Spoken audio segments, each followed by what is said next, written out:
Hello मेरे प्यारे बच्चों, I welcome you all to my YouTube channel. My name is Anil Sharma and we are studying coordination compound chapter of standard 12.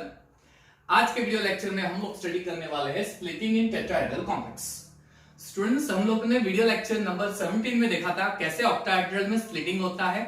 उससे related हमने देखा था 16 sorry video lecture number 16 था, I am sorry. Video lecture number 17 में हमने देखा था कि CFSE की वैल्यू कैसे कैलकुलेट करते हैं। चलिए ज्यादा टाइम वेस्ट ना करते हुए we are going to look over splitting in tetrahedral complex. Tetrahedral complex में डी ऑर्बिटल का स्प्लिटिंग कैसे होता है, ठीक है। चलिए, तो अगर आपको पहले ऑक्टाहेड्रल का सीखना है तो go to my previous video lecture number 16, जिसमें आपको ऑक्टाहेड्रल के स्प्लिटिंग के बारे में पूरी डिटेल दी गई है, ठीक है बच्चों।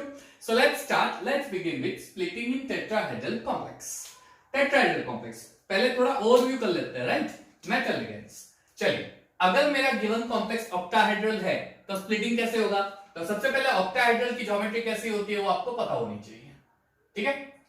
somewhat like this is your octahedral geometry, okay।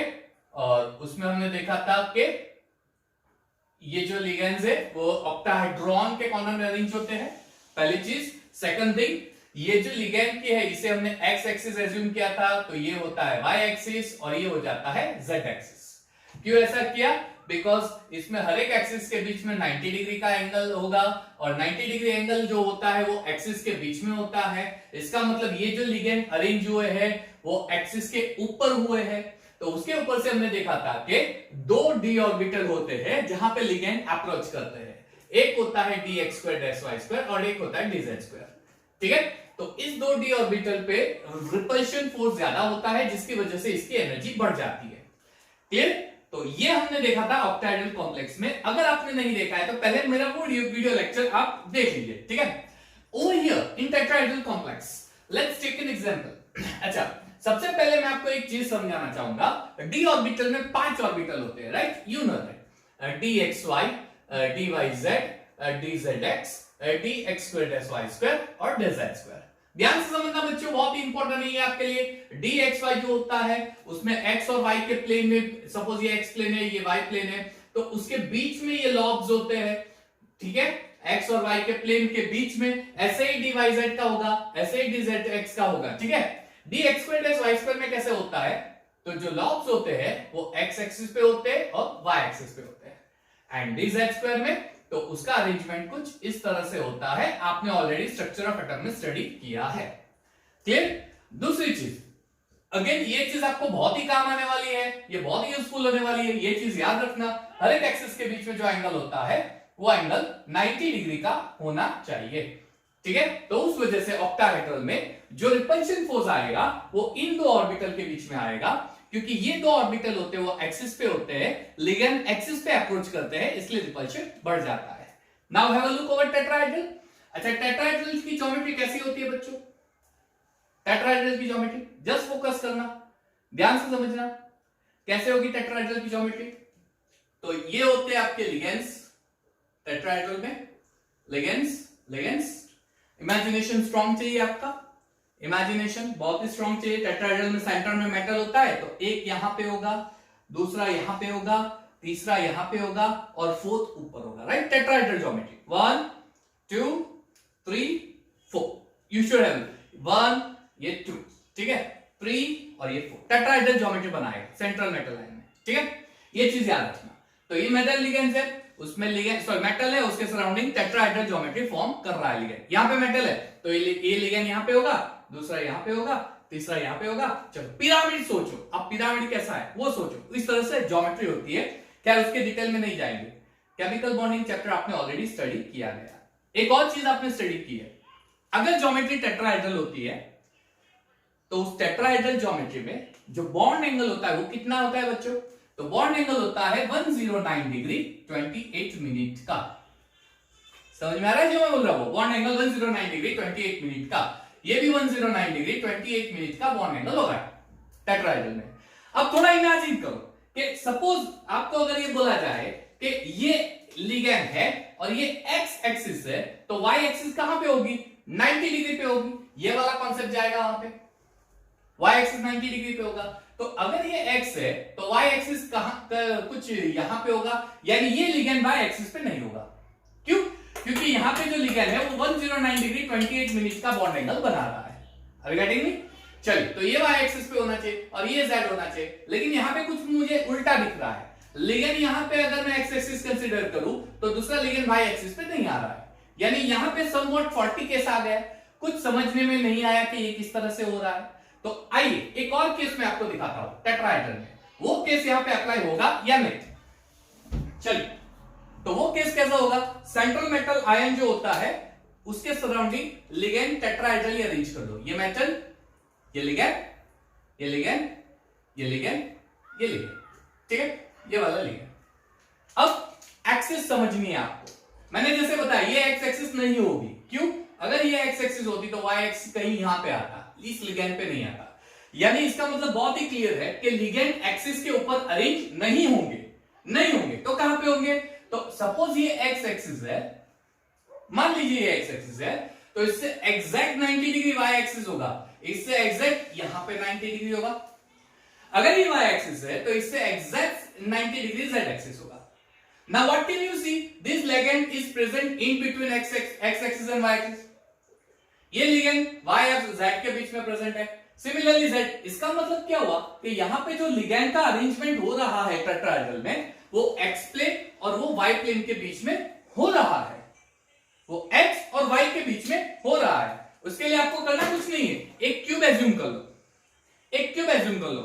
मेरे पास एक क्यूब था, I like to find, चलो ठीक है, एक क्यूब एज्यूम कर लो। क्यूब, ठीक है, क्यूब आपको पता है 1 2 3 4, ऊपर एक नीचे एक, सॉलिड स्टेट में आपने पढ़ा है। तो क्यूब के सेंटर में मेटल है, तो एक्सिस कहां पे होगी? वो फेस को कट करता हुआ जाएगा, फेस को। दूसरा एक्सिस इस फेस को कट करता हुआ जाएगा और तीसरा इस फेस को कट करता हुआ जाएगा। क्यूब होता है, क्यूब सामने मान लीजिए कि ये साइड, क्यूब का ये साइड वाला पार्ट है और ये साइड वाला पार्ट है, ठीक है, तो इन दोनों के बीच में से जाएगा। ओके, अब ये डायग्रामेटिकली मैं आपको यहां पे दिखाना चाहूंगा। चलिए, मान लीजिए कि ये क्यूब है, ये क्यूब है, ठीक है, तो दो स्क्वायर बना के एक क्यूब बन रहा है, ये एक पूरा क्यूब है, क्लियर। यहां पे मान लीजिए सेंट्रल मेटल एटम है, ठीक है। अब एक लिगेंड अगर यहां पे होगा, ठीक है, दूसरा लिगेंड यहां पे होगा, थर्ड लिगेंड हो जाएगा आपका यहां पे और फोर्थ यहां पे हो जाएगा, ठीक है। अब ये कॉर्नर पे अरेंज है, लेकिन जो एक्सिस हो रही है ना, वो क्यूब के फेस के सेंटर में से पास होते हैं। ये पहली एक्सिस होगी, ये दूसरी एक्सिस होगी जो फेस के सेंटर में, और तीसरी एक्सिस ये वाली, ये दोनों स्क्वायर को कट करती हुई सेंटर में, दोनों, एक यहां से जाएगी और पीछे से निकलेगी। इसका मतलब लिगेंड जो है वो एक्सिस के बीच में अरेंज हो रही है। अगर ये एक्स प्लेन है और ये वाई प्लेन है, तो जेड प्लेन कौन सा होगा? ये वाला पॉइंट, ये जेड और इसके पीछे से निकलेगा, ये जेड और इसके पीछे से निकलेगा। यानी जो लिगेंड अरेंज हो रहे हैं वो एक्सिस के बीच में हो रहे हैं, और एक्सिस के बीच में कौन से ऑर्बिटल होते हैं? एक्सिस के बीच में होते हैं ये ऑर्बिटल। तो इसका बहुत ही सिंपल सा मीनिंग है कि लिगेंड जो हो रहे हैं वो एक्सिस के बीच में अरेंज हो रहे हैं। यानी जब लिगेंड अप्रोच होंगे तो कौन से ऑर्बिटल को ज्यादा इफेक्ट आएगा? तो ऑब्वियसली जो एक्सिस के बीच में रीजन पाया जाता है डी ऑर्बिटल, उसके ऊपर ज्यादा इफेक्ट आएगा, उस पर रिपल्शन फोर्स ज्यादा होगा। यानी टेट्राहेड्रल में ऑक्टाहेड्रल का क्वाइट ऑपोजिट हो जाएगा, क्वाइट ऑपोजिट, यानी इसके बजाय इसके ऊपर रिपल्शन फोर्स ज्यादा हो जाएगा। Are you getting me? अब इसके ऊपर अगर रिपल्शन फोर्स ज्यादा हो गया, इसका मतलब इसकी एनर्जी ज्यादा हो जाएगी। ये कौन से ऑर्बिटल है? ये T2G orbital. Splitting in octahedral complex video lecture number 16 जरूर देखिएगा, वहां पे ये पूरा समझाया गया है, ठीक है। T2G ऑर्बिटल, और ये ऑर्बिटल कौन से? EG orbital. ये एक्सिस के ऊपर होते हैं, ये एक्सिस के बीच में। यहां पे लिगेंड कहां पे अरेंज हो रहे हैं? एक्सिस के बीच में अरेंज हो रहे हैं, एक्सिस के बीच में अरेंज हो रहे हैं ligand, you can see this. इसकी वजह से जब लिगेंड जो अप्रोच होंगे तो वो किसके ऊपर ज्यादा रिपल्शन फोर्स अप्लाई करेंगे? लिगेंड्स के इलेक्ट्रॉन पेयर इस डी ऑर्बिटल के रीजन के ऊपर ज्यादा रिपल्शन फोर्स अप्लाई करेंगे, जिसकी वजह से क्या हो जाएगी बच्चों? इसकी एनर्जी ज्यादा हो जाएगी और इसकी एनर्जी कम हो जाएगी। यानी जब स्प्लिटिंग होगा तब ये स्प्लिटिंग ऊपर, ये ऑर्बिटल ऊपर चला जाएगा और ये नीचे। आई होप आपको समझ में आ गया होगा, ठीक है। रिवर्स करके वापस एक बार देख लेना, ये बहुत ही इंपॉर्टेंट चीज है, वाव वाला कॉन्सेप्ट है ये, वाव कॉन्सेप्ट आपको ये आना ही चाहिए कॉम्पिटिटिव लेवल से, ठीक है। चलिए इसको डायग्रामेटिकली देख लेते हैं। Let's see diagrammatically. तो स्टूडेंट्स, अगर मैं इसको डायग्रामेटिकली बनाना चाहूंगा तो डायग्रामेटिकली एनर्जी लेवल डायग्राम कैसे बनेगा? तो ये है आपके 5d ऑर्बिटल्स, ठीक है। अब जब लिगेंड अप्रोच होंगे तो उसकी एवरेज एनर्जी बढ़ जाएगी, सभी d ऑर्बिटल की एवरेज एनर्जी बढ़ जाएगी। तो ये हो गए आपके 5d ऑर्बिटल जिसकी एवरेज एनर्जी बढ़ गई है। अब ये 5d ऑर्बिटल कौन से ऑर्बिटल होते हैं? तो ये होते हैं degenerate orbitals. Again degenerate orbitals क्या है? तो जिस ऑर्बिटल की एनर्जी सेम होती है वो ऑर्बिटल डीजेनरेट ऑर्बिटल होते हैं।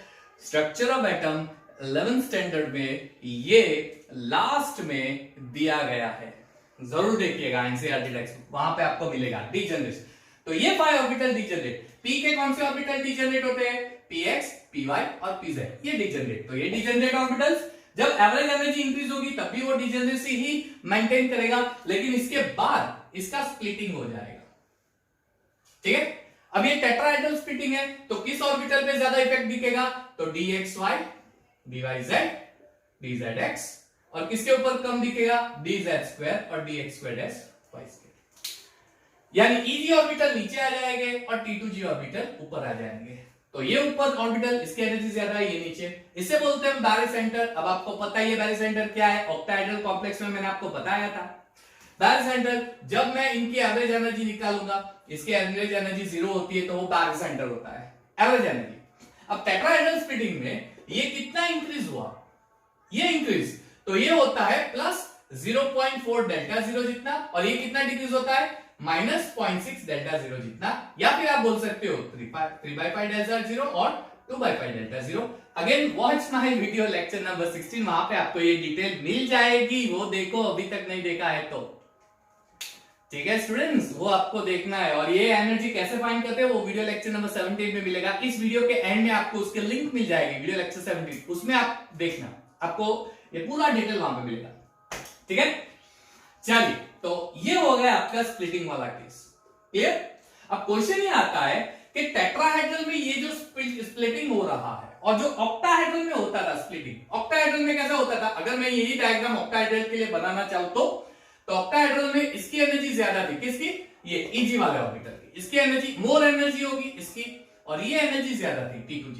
तो अब ये बैरिसेंटर है। अब क्वेश्चन ये है कि इसका स्प्लिटिंग ऑक्टाहेड्रल में इसका स्प्लिटिंग और टेट्राहेड्रल में इसका स्प्लिटिंग, क्या ये सेम एनर्जी लेवल से स्प्लिटिंग होते हैं, या फिर इसमें टेट्राहेड्रल का स्प्लिटिंग ज्यादा, इसमें ऑक्टाहेड्रल का लेस, या ऑक्टाहेड्रल। एक क्वेश्चन आया था कॉम्पिटिटिव में, स्प्लिटिंग किसमें ज्यादा होता है, ऑक्टाहेड्रल कॉम्प्लेक्स में या टेट्राहेड्रल कॉम्प्लेक्स में? तो बच्चों ये चीज याद रखना, दिमाग में उतार देना ये कॉन्सेप्ट, ये आपके लिए बहुत इंपॉर्टेंट कॉन्सेप्ट है।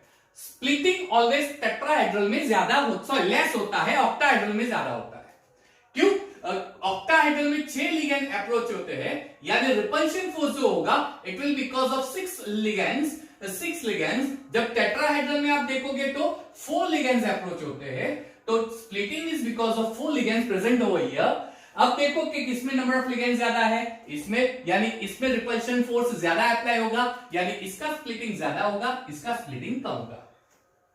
ऑक्टाहेड्रल का स्प्लिटिंग ज्यादा होता है, टेट्राहेड्रल का स्प्लिटिंग कम होता है। और एक और चीज आप नोट करना जो हमने ऑक्टाहेड्रल में देखा है, अगर स्प्लिटिंग कम हो, अगर एनर्जी गैप कम हो, अगर CFSE की वैल्यू कम हो, तो वहां पे आपको जो कॉम्प्लेक्स मिलता है वो हाई स्पिन कॉम्प्लेक्स मिलता है, और ये ऑलवेज हंस रूल को फॉलो करेगा। ये नोट डाउन कर लेना, ये नोट डाउन कर लेना, ये बहुत ही इंपॉर्टेंट कॉन्सेप्ट है।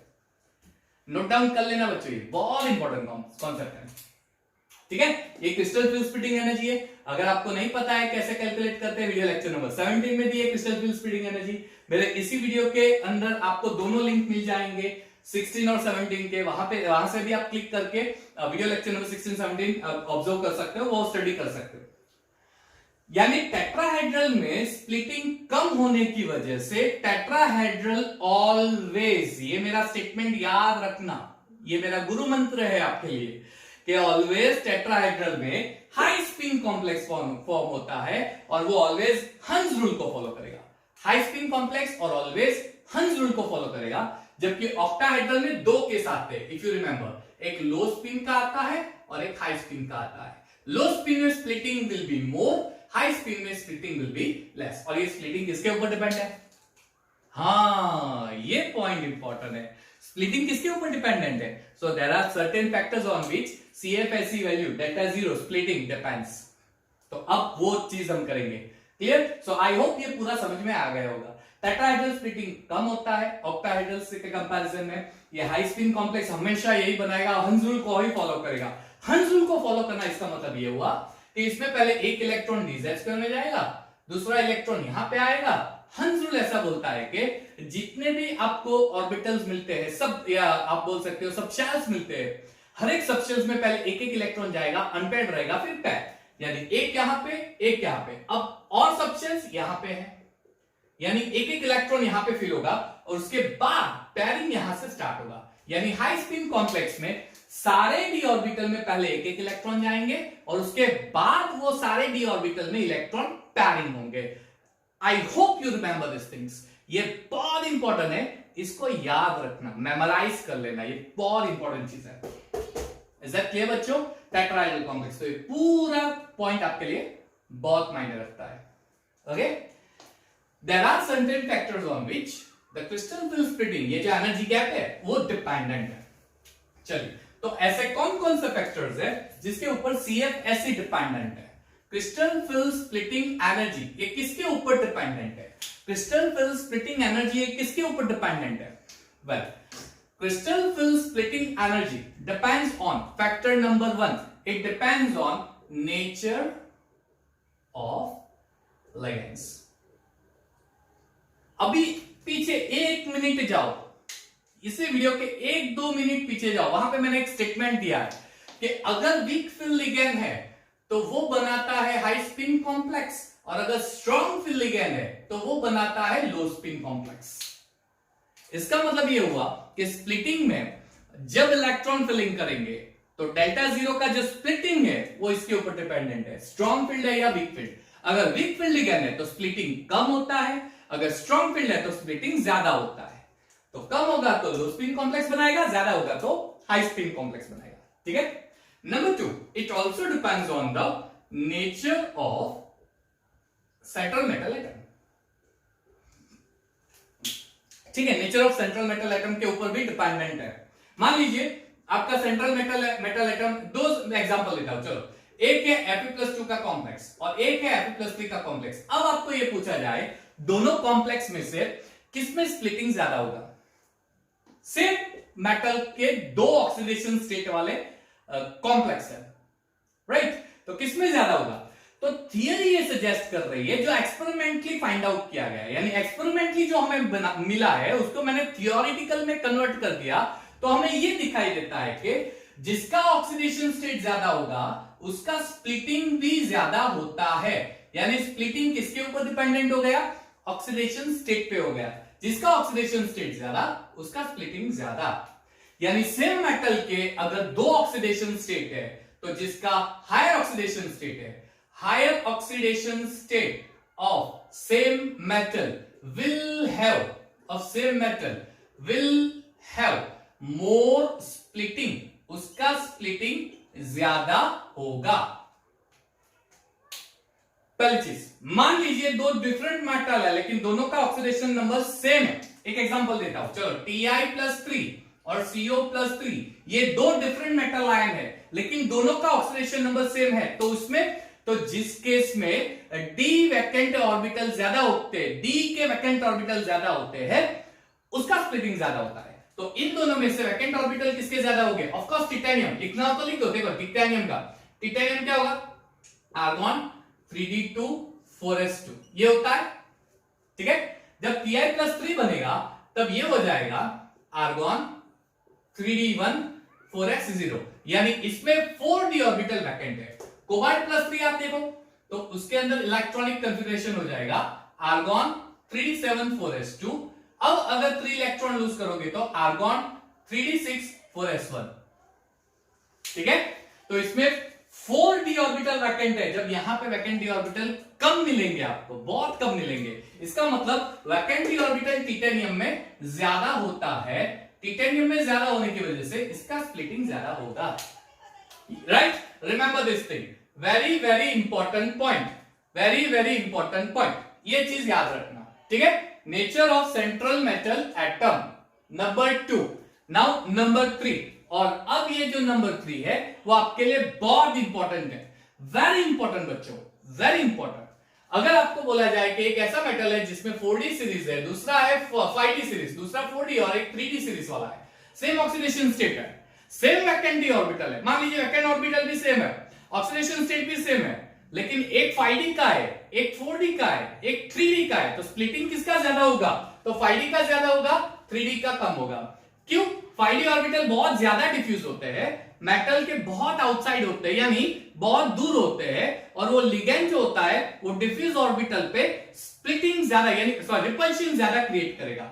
इसका मतलब डिफ्यूज्ड ऑर्बिटल की वजह से काफी बिगर ऑर्बिटल, डिफ्यूज्ड और बिगर ऑर्बिटल की वजह से ये ज्यादा रिपल्शन फोर्स एक्सपीरियंस करेगा, और जितना रिपल्शन फोर्स ज्यादा होगा उतना स्प्लिटिंग ज्यादा होता है। तो ये याद रखना, 5D series having same oxidation state, same vacant d orbital, but 5D series उसमें स्प्लिटिंग ज्यादा होगा, 3D में कम होगा। डिफ्यूजन पे जितना स्प्रेड ज्यादा होता है, जितना स्प्रेड ज्यादा होगा उतना रिपल्शन फोर्स लिगैंड का ज्यादा होता है। ठीक है बच्चों, तो ये है पूरा आज का video lecture. Nature of ligand, CFSC किसके ऊपर डिपेंडेंट है? Factors on which delta zero depend, factors, ये सारे फैक्टर्स है, ये सारे फैक्टर्स है, factors on which delta zero depends, ये वाले हैं, ये सारे फैक्टर्स है। उसके अलावा टेट्राहेड्रल का स्प्लिटिंग किसमें, सॉरी टेट्राहेड्रल का स्प्लिटिंग कैसा होता है, और ऑक्टाहेड्रल टेट्राहेड्रल में स्प्लिटिंग किसका ज्यादा होता है। ये पूरा वीडियो लेक्चर अच्छे से देखना, क्योंकि आपको कॉम्पिटिटिव लेवल में बहुत यूज होने वाला है। ठीक है, यहाँ पे हम लोग अपना लेक्चर खत्म करते हैं। नेक्स्ट वीडियो लेक्चर में हम लोग कलर मैग्नेटिक प्रॉपर्टी की बात करेंगे, और उसके बाद हम लोग ऑलमोस्ट चैप्टर के कंप्लीशन पे आ गए हैं। और मेरा लास्ट वीडियो लेक्चर आप जरूर देखना, या फिर इसके बाद का वीडियो लेक्चर भी बना सकता हूं। प्रीवियस ईयर्स क्वेश्चंस हम लोग सॉल्व करने वाले हैं, प्रीवियस ईयर क्वेश्चंस, यस। ठीक है, so keep watching my video lectures, and yes, of course, keep preparing with me. I'm always there with you. Subscribe my channel, of course. अगर आपको पसंद आया तो लाइक पे क्लिक कीजिएगा, and comment as well. Thank you and have a nice time.